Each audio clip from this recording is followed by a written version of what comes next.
Jangan sampai kita nggak terima sama orang lain yang menyalahi kita. Dia urusan Tuhan. Kita sendiri juga punya urusan. Kita harus berhadapan dengan Tuhan Yesus. Masing-masing orang harus berdiri sendiri di hadapan tahta sorgawi.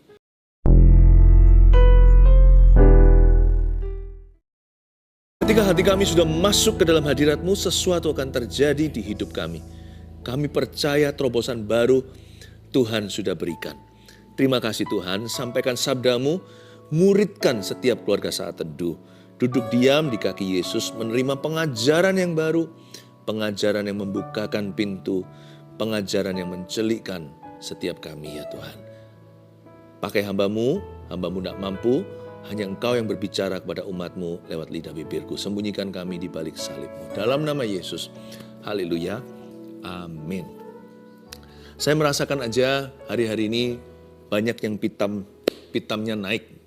Mungkin belum sampai meledak, belum sampai bledos gitu, tapi sudah nyaris. Mungkin hidup ini menekanmu, banyak stres-stres yang seperti berat sekali. Tapi tenang ya, dalam hadirat Tuhan itu ada solusi. Yang penting kita jangan panas hati. So please don't be angry, be cool. Tenang saja sama Tuhan, adem ayem. Sejuk di dada dalam hadirat Allah. Segala sesuatu yang kau lalui, ada jalan keluarnya kok dalam Tuhan Yesus. Saya ajak kita membuka sama-sama di Mazmur pasal 37, ayat 1. Mazmur 37 ayat 1-4 saya bacakan dulu. Judulnya Kebahagiaan Orang Fasik Semu dari Daud. Jangan marah karena orang yang berbuat jahat. Jangan iri hati kepada orang yang berbuat curang. Sebab mereka segera lisut seperti rumput dan layu seperti tumbuh-tumbuhan hijau. Percayalah kepada Tuhan dan lakukanlah yang baik. Diamlah di negeri dan berlakulah setia. Dan bergembiralah karena Tuhan, maka Ia akan memberikan kepadamu apa yang diinginkan hatimu. Katakan amin dulu. Ini Mazmur itu sangat indah. Saya hampir salah menyebutnya Amsal, tetapi ada benarnya. Saya sebut ini wisdom psalm. Ini adalah Amsal dalam lagu, makanya jadi Mazmur, tapi tidak ditujukan kepada Tuhan dalam penyembahan, malahan dalam pujian penyembahan ditujukan ke manusia. Seperti lagu-lagu Kau sahabatku, Kau saudaraku, tiada yang dapat memisahkan kita. Oh, Kau saudaraku, Kau sahabatku, tiada yang dapat memisahkan kita. Pujian, tapi nyanyinya horizontal ke satu sama lainnya. Ini juga sama, ini nyanyian pengajaran. Dari Daud, seorang yang sangat-sangat kita kagumi. Dan Daud pertama-tama langsung bicara, jangan marah. Don't be angry. Karena orang yang berbuat jahat, gak usah marahlah, percuma. Orang yang berbuat jahat di luar sana itu silih berganti dan tambah banyak. Kita gak usah ikut-ikutan. Kata jangan marah di sini dalam bahasa Inggrisnya do not fret. F-R-E-T. Fret itu artinya don't get heated atau jangan panas hati. Ini bukan hanya sekedar marah ya. Ini panas dulu, udah digodok di sini, udah mendidih. Kalau kita melihat suhu tubuh kita mulai naik, hati-hati, mungkin kita infeksi. Jikalau hati kita mulai panasan, be very careful, sudah mulai kurang Roh Kudus di situ. Kita perlu sekali lagi dipenuhi dengan kasih. Buat apa sih kita marah-marah? Itu nggak berguna. Itu hanya mendatangkan kejahatan, membawa kita kepada dosa. Jangan marah karena orang yang berbuat jahat. Apalagi subjek marah kita itu juga percuma. Ngamuk sama orang yang jahat sama kita. Atau orang yang nggak ada hubungan sama kita. Pokoknya jahat aja, kita jadi kesel hati. Rasanya susah mikiri orang-orang itu. Buat apa susah sih? Susah itu tiada gunanya. Waktu saya masih kecil ada lagu juga. Buat apa susah susah itu tak ada gunanya. Itu lagu-lagu zaman waktu saya masih kanak-kanak itu banyak sekali lagu-lagu tradisional, lagu-lagu yang dinyanyikan di Indonesia. Ya, itu ada pesan-pesan yang bagus juga. Buat apa susah salah satunya? Susah itu tiada gunanya. Lalu marah itu nggak seberapa. Kalau dia sudah kecampur dengan yang namanya iri hati, atau alias perasaan nggak terima, nah itu sudah levelnya beda. Jangan iri hati kepada orang yang berbuat curang. Kalau tadi yang ayat 1a, jangan marah karena orang yang berbuat jahat, itu masih tidak berkenaan dengan kita. Kita lihat orang itu sendiri, bahasa Chinese-nya kan pu suan dian. Rasanya mata itu lihat itu, nggak sedap gitu loh dipandang. Ih, orang itu, kesel di hati rasanya.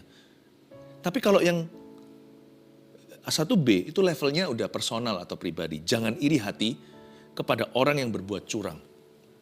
Jangan merasa nggak terima. Ini bukan hanya orang jahat, tapi orang yang jahatin kita. Kalau tadi hanyalah nggak sedap di mata, kalau ini sudah nggak enak di hati. Itu orang loh jahat sama aku. Kok enak hidupnya ya? Orang itu loh merugikan saya. Kok hidupnya happy ya. Kok nggak ada masalah? Jangan iri hati. Jangan merasa gini loh. Kok Tuhan nggak hukum dia ya? Kok enak dia dapat berkat? Orang kayak gitu kok diberkati. Orang kayak saya gini loh berbuat jujur, bantu orang lain, kok selalu apes melulu. Jangan iri hati. Karena iri hati itu victim mentality. Iri hati atau victim mentality atau perasaan menjadi korban, mentalitas korban itu maksudnya. Itu seperti cat warna hitam. Tahu nggak, saya juga seorang pelukis atau seniman. Jadi kalau saya punya cat warna kuning, akrilik atau warna merah, warna apapun juga, kalau saya campur dengan hitam, kebanyakan pasti jadi hitam semua. Hitam itu melenyapkan, membuat sirna semua warna. Kalau saya kasih hitam sedikit aja berubah warnanya. Apalagi warna lemah seperti kuning, putih. Ya, itu kasih sedikit gitu aja udah habis, nggak ada kuningnya, nggak ada putihnya. Ya putihnya kalau banyakan jadi abu-abu kan. Kalau merahnya kasih tetes sedikit aja hitam gitu, mungkin jadi apa? Mungkin jadi merah-merah yang tua sekali. Tapi kalau sedikit, tambahin sedikit lebih banyak lagi, udah hilang warna asli. Itulah bahayanya iri hati.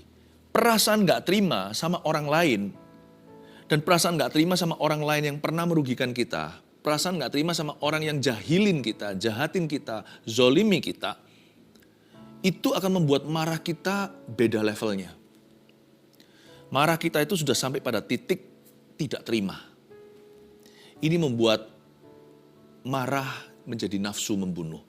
Meskipun gak berani untuk ambil pisau menancapkan atau ambil tembak dan luncurkan peluru. Tetapi di dalam hati itu sudah busuk, kepingin orang itu segera dapat celaka. Daud berkata dengan sangat bijaksana, jangan marah, dan lebih dari itu jangan iri hati. Jangan sampai kita nggak terima sama orang lain yang menyalahi kita. Dia urusan Tuhan. Kita sendiri juga punya urusan. Kita harus berhadapan dengan Tuhan Yesus. Masing-masing orang harus berdiri sendiri di hadapan tahta sorgawi. Lalu ayat 2 dikatakan, sebab mereka, orang-orang jahat tersebut, orang-orang yang berbuat curang, sebab mereka segera lisut seperti rumput. Bayangkan rumput bagus, hijau sekali, ya, gemuk, crispy. Lalu keesokan hari kena terik matahari, dia sudah mulai coklat-coklat, udah mulai bolong-bolong, udah dimakan ulat, lalu dia mulai menunduk dan gugur ke tanah. Bayangin seperti itu. Orang-orang jahat itu gak tahan lama. Paling lama hanyalah masa hidup mereka. Sebab mereka segera lisut seperti rumput. Kalau dipikir-pikir lagi ya, horor loh. Horor. Kalau kita bawa orang-orang jahat itu di dalam teleskop yang namanya waktu, apalagi eternity atau kekekalan, itu horor loh hidup mereka. Dan layu mereka seperti tumbuh-tumbuhan hijau. Setiap orang seenak apapun hidupnya, jikalau orang jahat kelihatannya nggak punya masalah, akan datang satu hari dalam hidupnya, dia akan makan untuk terakhir kali atau his last meal. Is the meal, makanan terakhirnya itu adalah seperti orang yang makan sebelum digantung. Seperti seorang napi, narapidana yang dapat hukuman mati. Ini adalah makanan terakhir. Enak kan? Rasanya itu seperti wow, pesta. Orang biasanya, saya dengar rumornya, kalau besok dia atau nanti dia dihukum mati, digantung, mungkin di kursi listrik atau ditembak oleh pasukan, biasanya beberapa orang langsung menembak satu orang begitu. Lalu orang itu diberi makan terserah dia mau apa.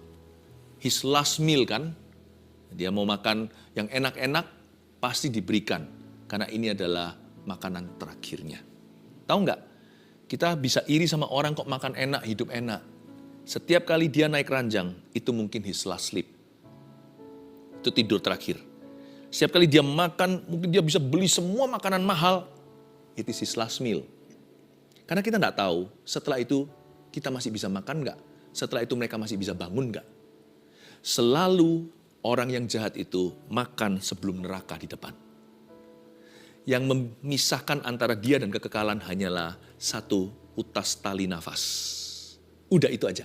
Yang nggak bisa disambung sama oksigen, yang nggak bisa terus-menerus ditahan sama mesin jikalau dia di ICU. Satu utas tali nafasnya itulah jaraknya dengan hukuman kekal. Makanya itu sebenarnya kalau kita lihat dari kacamata itu atau sudut pandang demikian, kita jadi was-was untuk mereka. Tadinya kita kesel sama orang itu, jadi kita iba. Jangan sampai orang itu binasa. Kita mesti berdoa untuk orang-orang jahat. Jangan kutuki mereka, karena mereka sudah mengutuki diri sendiri.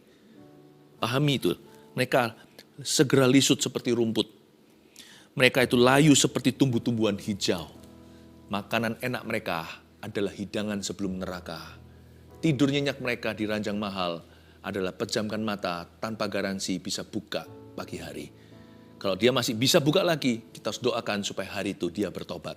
Karena itu jadi anak Tuhan, jangan mudah panas hati. Karena Anda berada di sisi kekekalan yang baik. Anda ada di sisi pengampunan, penebusan, upahmu besar di sorga.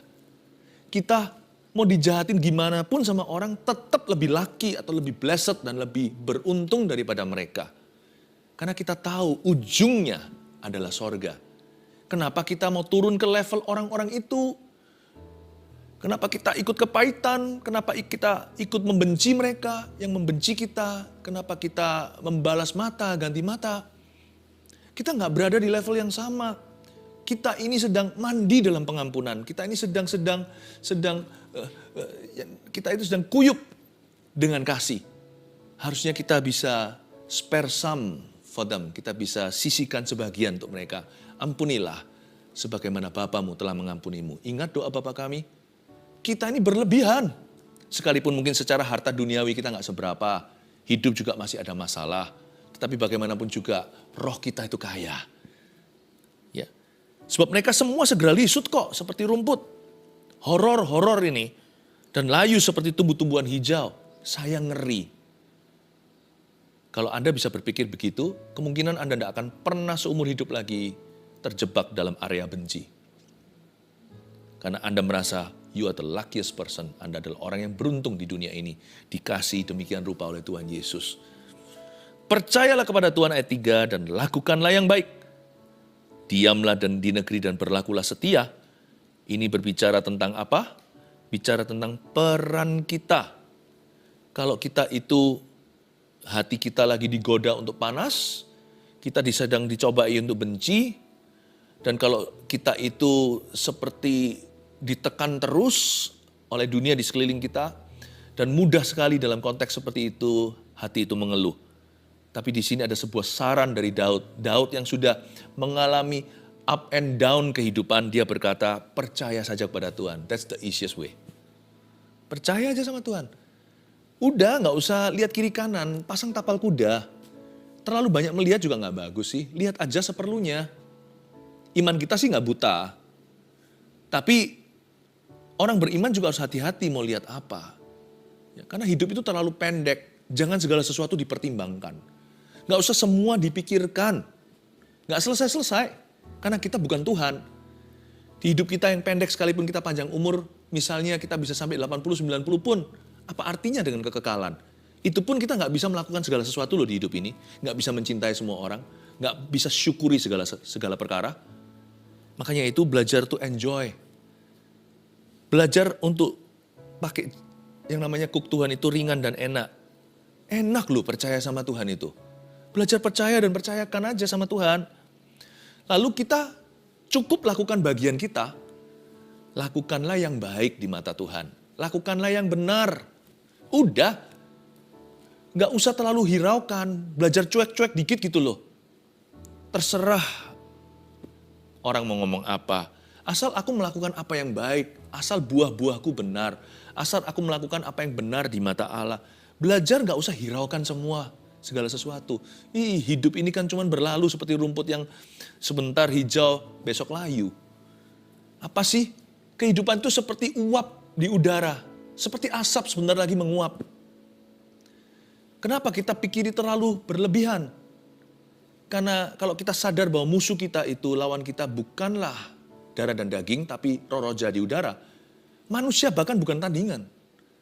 Orang mau apa sama kita? Itu hanya debu dan tanah kena hembusnya Tuhan. Dihembusi nafas, langsung dia jadi orang yang bisa berpikir, punya DNA, ya, bisa punya akal budi. Tapi sebenarnya loh, semua kita ini asalnya dan akhirnya adalah debu tanah. Debu kok dipikirin? Tanah ngapain dipikirin? Wah, kita bisa stres setengah mati hanya karena tidak di-like oleh teman. Temanmu itu debu tanah sama dengan dirimu. Yang membuat semua ini istimewa adalah karena rencana Allah. Ada Tuhan di hidup kita.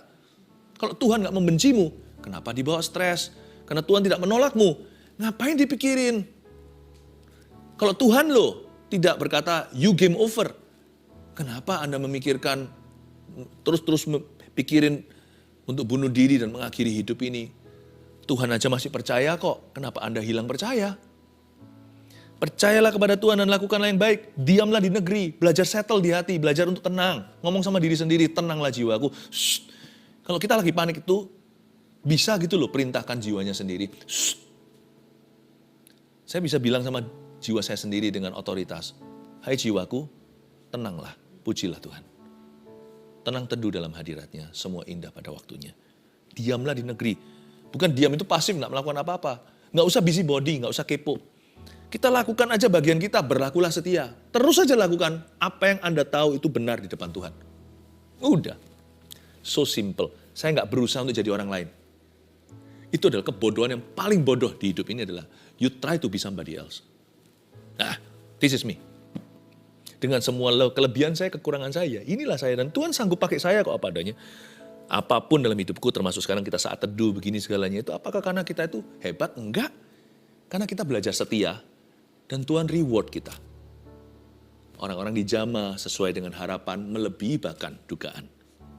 Just be faithful aja. Profesimu apa? Setia. Anda siapa? Suami, istri, atau anak di rumah, atau orang tua, papa mama. Setia aja. Just be faithful. Your reward comes from heaven. Upahmu datang dari sorga. Kayak gitu ya, orang itu bisa happy sekali. Dan bergembiralah karena Tuhan. Ya, pasti gembira kalau gitu prinsip hidupnya. Dan bergembiralah karena Tuhan, maka Ia akan memberikan kepadamu apa yang diinginkan hatimu. Coba ya, saya kasih kuis. Lawan kata orang marah itu apa? Orang gak marah? Lawan kata orang marah itu orang sabar? Bukan. Saya kasih satu pewahyuan baru. Lawan kata orang marah kalau menurut ayat ini adalah orang gembira, orang bahagia. Tahu nggak di dalam hidup ini untuk happy itu simple. Simply just be less angry. Nggak usah tambah happy nggak usah dicari. Just be less angry. Jangan marah, kurangi amarahmu, happy sendirinya. Bukannya ditambahin obat-obatnya. Karena itu bukan jawaban jangka panjang. Jawabannya sederhana. Tuhan berkata bergembiralah. Kalau nggak ada alasan untuk bergembira, karena Tuhan. Saya itu gembira tiap hari loh. Saya itu I'm going to heaven. Nggak mau cepet-cepet sih. Lebih berguna bagi saya tetap ada di sini supaya Anda berbuah. Saya nggak tergesa-gesa, terburu-buru. Karena saya tahu itu secure, itu aman. Tapi every day I'm happy. Tiap hari saya bangun tidur itu saya senang sekali. I'm going to heaven.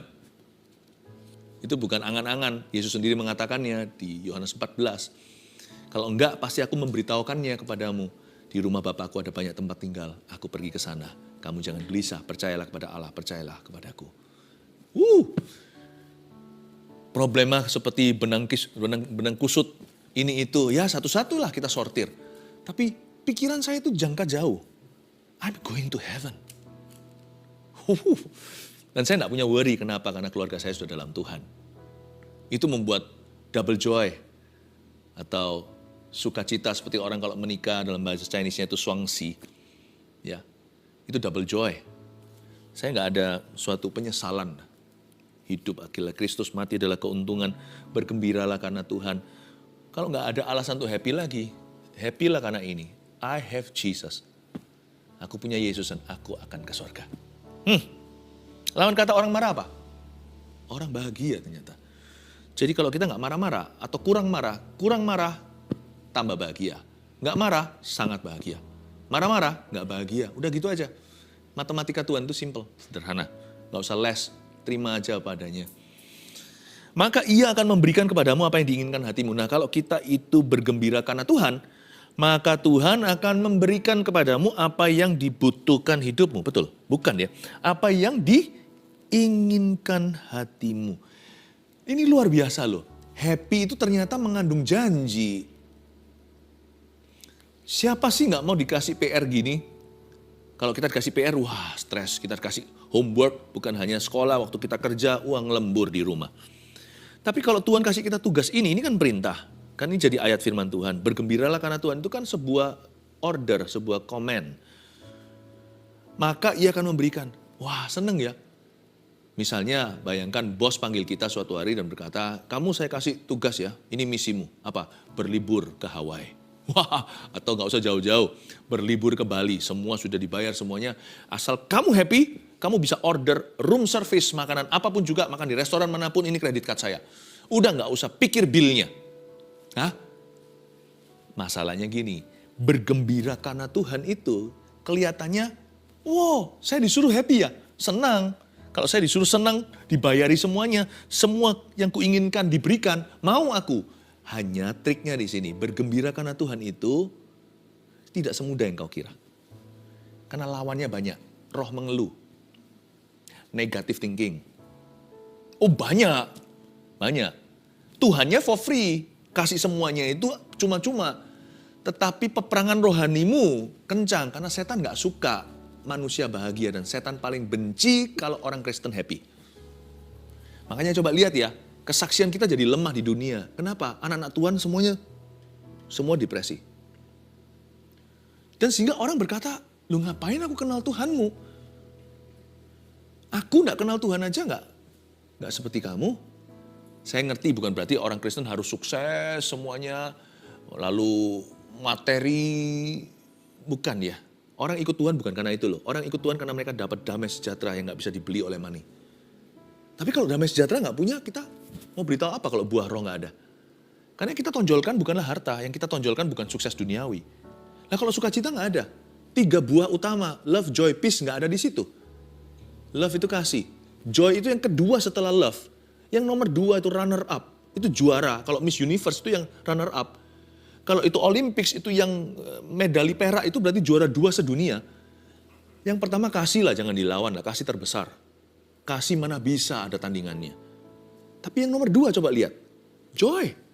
Sukacita. Peace, damai sejahtera. Orang yang gembira itu damainya lebih banyak. Otomatis kalau kita itu bergembira karena Tuhan, damai nyusul.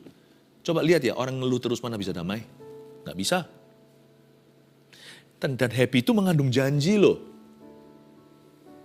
Maka segala keinginan apa yang diinginkan hatimu, bukan segala, apa yang diinginkan hatimu yang sesuai firman akan diberikan padamu, bukan kebutuhan, keinginan. Saya kasih 3 tips sederhana ya, seperti biasanya. Jangan panas hati, nggak berhenti sampai jangan panas, tapi saya akan berikan kepada Anda anak tangganya. Nomor 1, belajar bersyukur dan cuek yang seperlunya. Perbanyak syukur, udah. Apa-apa syukur ya sudah, aku tetap bersyukur karena cari-cari gitu. Kayak orang cari-cari masalah, cari-cari kesalahan orang lain. Tapi ini cari-cari kebenaran. Bukan pembenaran diri maksudnya, cari-cari kebenaran di dalam segala perkara, segala keadaan itu cari kebenaran Allah di dalamnya. Belajar bersyukur, cuek yang seperlunya. Saya punya satu confession, ada satu pengakuan. Bukan pengakuan dosa, menurut saya ini pengakuan mulia. Saya itu orangnya kayaknya diizinkan Tuhan dalam hal-hal tertentu itu sangat pelupa. Ada banyak hal yang terjadi di hidup saya itu yang nggak perlu saya ingat, misalnya kesalahan orang lain. Saya nggak sok suci ya, tapi satu dua saya ingat dan saya masih bergumul untuk betul-betul menguburkan. Dan itu adalah salib pribadi, tapi sebagian besar itu nggak ingat. Maksudnya gini, saya itu pelupa. Saya kalau jalan di public place, di mall misalnya, ketemu sama orang itu dia senyum, saya senyum kan, saya sapa. Iya. Nantinya saya baru diberitahu sama seseorang atau diberitahu atau saya ingat sendiri. Loh, itu orang kan ngomong gitu tentang saya. Itu orang kan pernah berbuat jahat. Saya baru ingat. Tapi saya sapa, setengah jam kemudian saya baru ingat. Oh iya. Tapi nggak apa-apa. Jadikan aku tetap lugu. Saya rasa itu Tuhan sengaja, ada auto delete-nya. Tapi kalau kita hutang sama orang, jangan pura-pura lupa. Kembalikan tuh, ya. Kalau kita yang miutangi nggak apa-apalah, lupa. Nanti kan Tuhan berkati. Jasa orang lain diingat ya. Sekecil apapun, apalagi waktu engkau susah. Jangan pernah lupa loh. Sekalipun suatu hari Anda jaya, itu nggak seberapa bantuannya. Tapi waktu itu kan Anda sangat membutuhkannya. Kalau ada orang pernah bantu Anda. Tanpa pamrih membantu dirimu. Di masa-masa kau paling perlu. Never forget that person. Digede-gedein, disanjung-sanjung, dikembalikan budinya. Entah gimana caranya kalau sekarang Anda mampu bisa itu, Anda berbuat sebaik-baiknya, kasih kebajikan kemurahan ke orang itu terus-menerus. Sampai dianya kemerah-merahan pipinya, udahlah gitu kok diingat-ingat. Kita yang membesar-besarkan, lebay gak apa-apa kalau soal beginian. Tapi kalau kita pernah jasa dalam hidup orang, padahal cuma kecil saja, lalu kita gede-gedekan, itu namanya lebay yang memalukan. Diingat-ingat dulu jasanya, iya ini orang dulu, aku yang sekolahkan. Orang sama-sama udah sampai punya cucu, udah tua, masih ingat-ingat terus. Oh, ini orang aku yang sekolahkan. Udahlah, kalau tangan kiri Anda memberi, jangan ketahuan tangan kanan dan sebaliknya juga sama. Tangan kanan kiri jangan kompak. Kalau satu memberi, satunya itu nggak tahu. Auto delete, saudara. Belajar cuek lah yang seperlunya. Hidup ini terlalu singkat untuk bawa semua beban. Kalau kita pesawatnya jangka panjang, misalnya kita itu pesawat 20 jam, interkontinental atau antar benua, nggak apa-apa biasanya kiloannya pun meningkat yang diizinkan oleh airline. Ya, misalnya bisa membawa berapa puluh kilo. Ya, di kelas ini bisa nambah lagi berapa kilo. Tapi kalau terbangnya hanya 40 menit, masa mau bawa 1 kuintal? Kita itu hidup ya. Dari sisi sorga kalau mau dihitung, hanya berapa jam?